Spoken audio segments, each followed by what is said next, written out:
Anyways, we got a model viewer. Let's see what we got. Sebastian Castellanos. You press enter. Height, directly 6 feet. Weight, Age 38. A fine detective, but often curt with people. Often acts before thinking things through, making trouble for others. Joseph is just the other partner he had for a significant duration.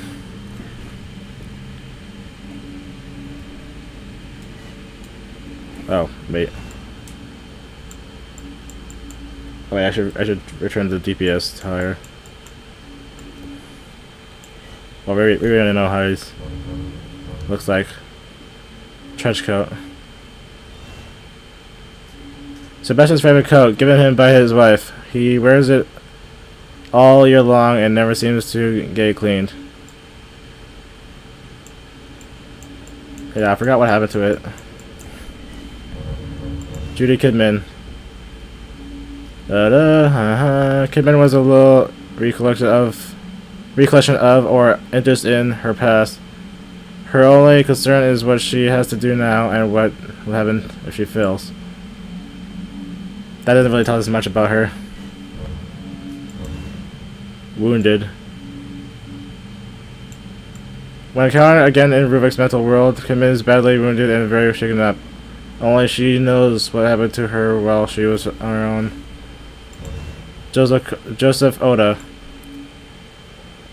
which is the only character in this world that looks like he came out an anime. For some reason, Joseph is competent and, by the books, a relatable detective. He is considerate of others, but hard on himself. Once he made up his mind, he sees things through to the end. His persistence often gets him into trouble, but he doesn't waver. Nurse Tatiana.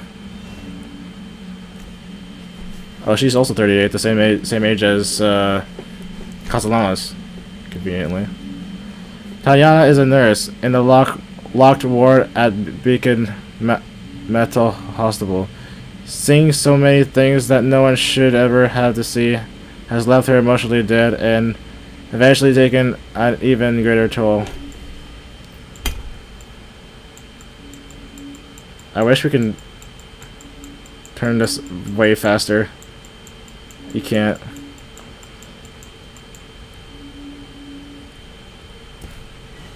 Okay. Leslie Withers. Oh wow, he doesn't weigh that much. Leslie has always compensated for his difficulty communicating by unconsciously emulating the thoughts of others. This characteristic is what Ruvik sought for his experiment in linking cautiousness, whatever. Marco James.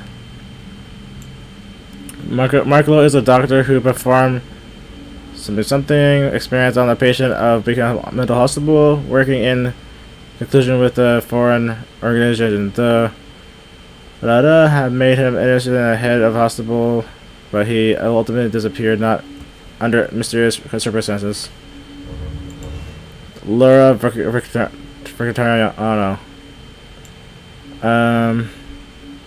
Ruvik's beautiful, gorgeous sister, the only one who understood him.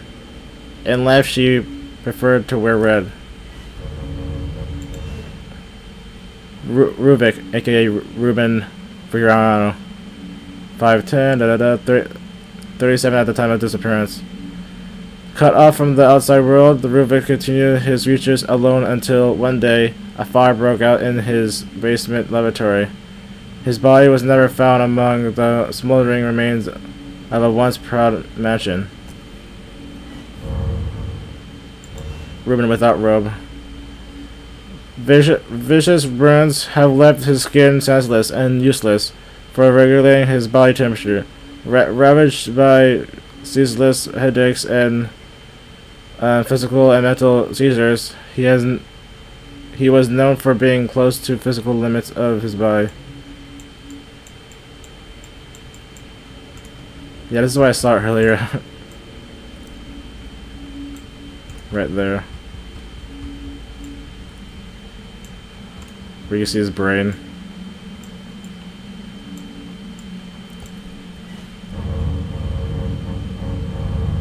Oh god. We have a lot to go for. As child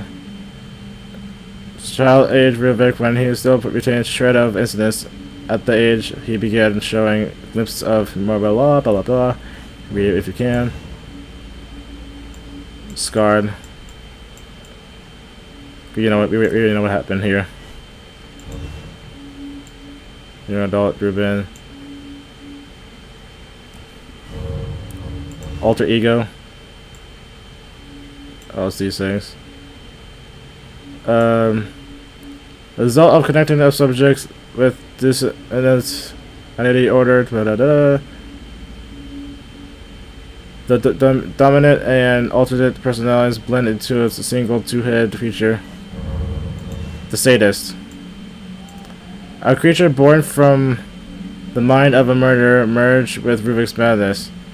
He had lost his self to rage, becoming murderous perfection. Zian. The twin orphan abandoned and raised in the laboratory beneath the cemetery. They were the more cowardly of the two. Zed lashes out viciously at those who doesn't know, and is blah blah blah cleaned up. I mean, we already know about these two, I guess. The Keeper. I kind of want to get a statue of this. Well, you know, figure of this, whatever. 5'7" and weighs a lot of fucking pounds. A creature created from the blend of Ruvik's final memories before he was dismembered, and his fury at having his research stolen from his safe. Anyone who approaches the safe is killed, and their severed head added to those in the sack. Teruma. Well, that's what this thing is. A creature born from Ruvik's concept of death and rebirth. Based upon his rejection of religion, his father forced upon him in the early age. Oops. Laura. A creature born from the memory of Laura's tragic death and Ruvik's own vengefulness. The thing is nearly immune to bullets, but reacts violently to open flame. And explosions. Wait. Height. 10'2", bitch. I mean, I don't know. Anyways, the Sentinel. Blah blah blah. The guardian of the church, bred in a cult of laboratory beneath the cemetery, he was raised on a sacrificial victim's human flesh. I mean, this creature would look actually more cool if this whole neck thing here wasn't here, and all over here, just like some big giant wolf. It wouldn't look cool. Otherwise, it just no. Also, I don't know why there's like another eye right there. Anyways, let's see here. Quell. Oh, it's this thing we fought earlier. A creature generated by Ruvik's desire to remain unseen by others. It changes color to blend in with you know, it's just like the octopus. Oh, it's that big swimming creature thing. An aquatic creature born when a subject drowned during testing, and their consciousness became lost within Ruvik's mental world. It dwells in the murky depths and attempts to pull under anyone who draws near.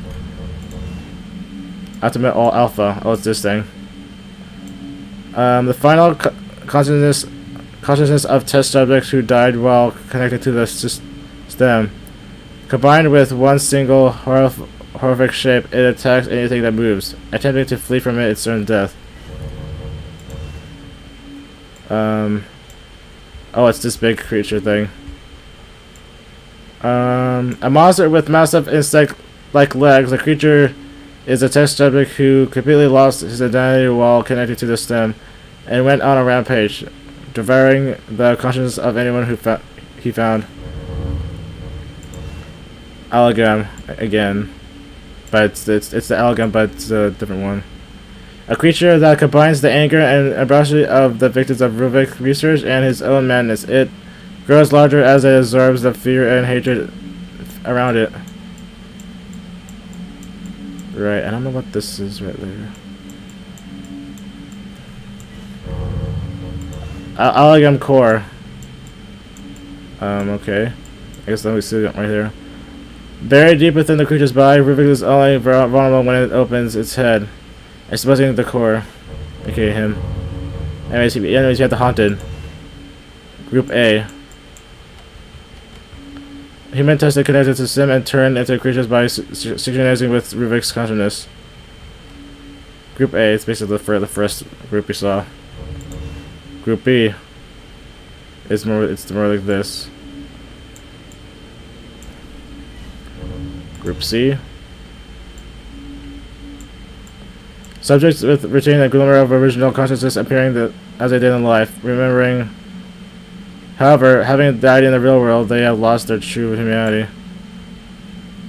And fuck this thing. Group D. Haunted attack normal humans on sight and attempt to devour their brains, perhaps in an effort to recover their lost memories. I think that's how it works, buddy. And then it's just these guys. Haunted Group E. Though they are simple-minded, some of them use weapons and tools, and some individuals appear to be driven by someone's commands. And then, oops, animals. We don't. F. Some haunted have a higher level of synchronization with Ruvik, wearing strange masks and hoods. Yeah. Knife. Survival knife. Stuck in the blah blah. Grenade. Available. There's even a monster. Don't have to rebuild that. Handgun. Shotgun. You can just read it if you want to. Sniper rifle.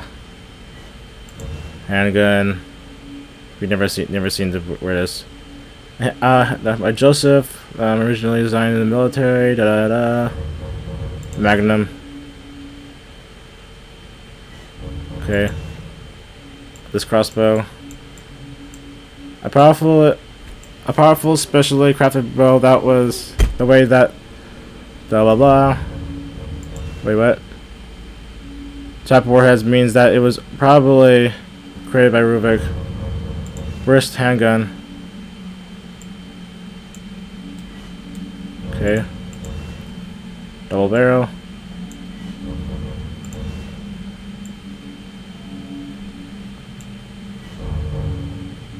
Machine gun. Rocket launcher. And then brass knuckles. That's it. Alright. Well, anyways, that'll be it for now. So I'll see you next time. So good day and goodbye.